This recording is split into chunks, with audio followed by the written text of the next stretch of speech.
It's my pleasure to introduce our hosts. We are so grateful to OSU for the ability to include so many people in Oregon in this excellent event. Please give your attention to Professors Tiffany Palanuyik and Karen Thompson. In addition to being associate professors at OSU, both of them are involved in OSU's ESOL and dual language immersion programs. So we welcome the both of you, and again, thank you for partnering with OABE to offer this special event. Welcome. Great. Well, hello, everybody. Thank you for joining us tonight. And Stephen, it was really wonderful to hear your story. So thank you very much for sharing those with us. And I agree with GM that they were entertaining while also sprinkling in some wonderful insights. And so today I'm just going to talk with you a few minutes, a little bit about some of the professional development offerings that we have at Oregon State University. And then I'll pass it off to my colleague.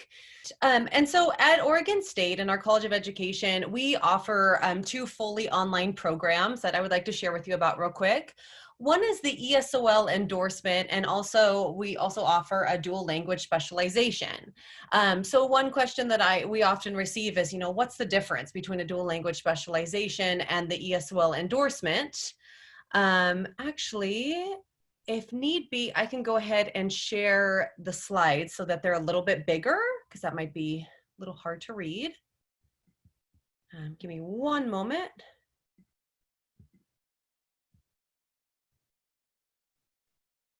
Yeah, actually, just to make sure, are the slides legible? Yes, I can see the slides fine. Thank you. I'm just trying to my presenter screen. So the dual language specialization allows you as an educator to demonstrate your knowledge, your skills, your professional dispositions, and as it applies to students in their academic, career, personal, social development, specifically in dual language learning environment. So for example, if you teach Spanish as a world language, the dual language specialization may or may not be applicable to you because that specialization is really oriented towards environments that are going to emphasize reading and writing in both English and Spanish. On the other hand, the ESOL Endorsement is really focused on the knowledge and the skills and the professional dispositions to work with students in ESOL learning environment. So an educational environment or classroom with a high level of or high percentage of linguistically diverse students and families. And just our fully online program is very similar to what I just said. It's designed specifically to assist both pre-service and licensed teachers. Some of you may have been teaching in dual language classrooms for years, but you may or may not have received this like high level professional development that's really focused on the knowledge and the skills and the abilities. And again, on this particular slide, one thing that I think is important is that the dual language specialization is focused on the bilingual, the biliterate, and the multicultural competencies. Wonderful. And so another question that we frequently receive is, how many credits am I required to take? How long does the program last? Well, it really depends on what you're interested in. If you are interested in only the ESOL Endorsement, then I've gone ahead and put the required courses on the left-hand side of the screen for you. You'll see that it equates to 6 courses. If you currently have your ESOL Endorsement and you're just really interested in deepening your knowledge of how to teach those literacy skills and kind of in a dual language environment and become more of a specialist in that, and you have your ESOL Endorsement, then only 3 classes are required. And if you do not have your ESOL Endorsement, then those on your screen are the courses that you are required to take. And you'll see that I've tried to highlight the 2 courses that are really specifically focused on the dual language specialization, which is multilingual linguistics, which is taught bilingually, and then also the biliteracy instruction, which is again taught bilingually. And the biliteracy instruction, as it kind of indicates by its name, is really focused on that element of biliteracy. So how do you balance teaching the literacy skills in Spanish and English at the same time?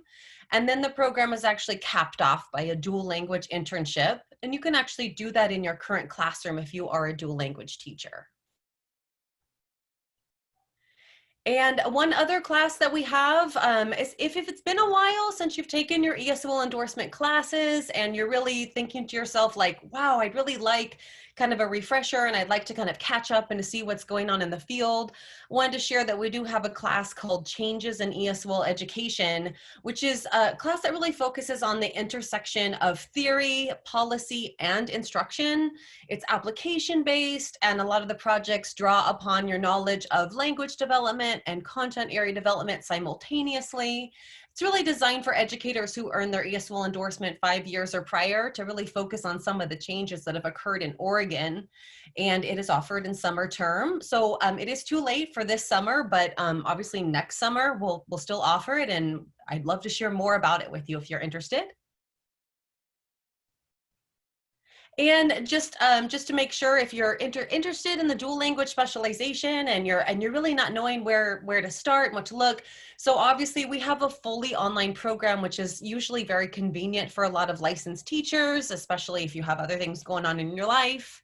There are some other dual language teacher preparation programs you might think about looking into, including Western Oregon University, George Fox University, and Portland State University. And another question we often receive is, how do I pay for my coursework, my tuition? We highly encourage you to talk to your district HR representative or union representatives.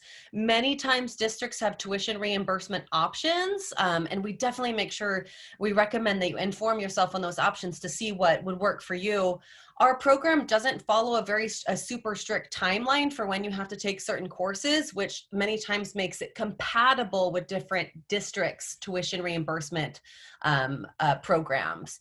And you can spread out your coursework over time to take full advantage of those tuition reimbursement options. So definitely look into that. And finally, I just wanted to say something real quick about online learning. Online learning has really become so popular, and so a lot of people already know this. But if you do choose to participate in a fully online program, you'll want to think about things like time management and making sure that you're structuring your weeks and your time to allow to really take full advantage of the course material. It's going to also require you to do a lot of independent reading and exploration of course materials, and you'll be required to log in, weekly, and just to log in a couple times a week, and a level expertise with technology. So all of those are kind of embedded into an online program. And finally, I have included my contact information. And so you'll see if you have any questions about registration, or if you have previous coursework that you have taken, or you might say to yourself, like, I don't know when this might work for me or what plan would work best for my life and my schedule, feel free to contact me. My name is right there, and my email address, so tiffany.polinick@oregonstate.edu. And I frequently receive inquiries from licensed teachers, and I'd love to hear from you and see if we can create a plan that works best for you, or if I can answer just any other general questions for you. And with that, I'm actually going to turn it over to our wonderful program chair, Dr. Karen Thompson. Hi, everyone. Thanks so much for being here. Just in 30 seconds, I'm just going to share with you a few resources as we prepare for this very unusual school year that I thought might be helpful. These are just some quick links that I'll put in chat as you think about how to teach dual language, or be a parent of a dual language student, or prepare teachers working in dual language.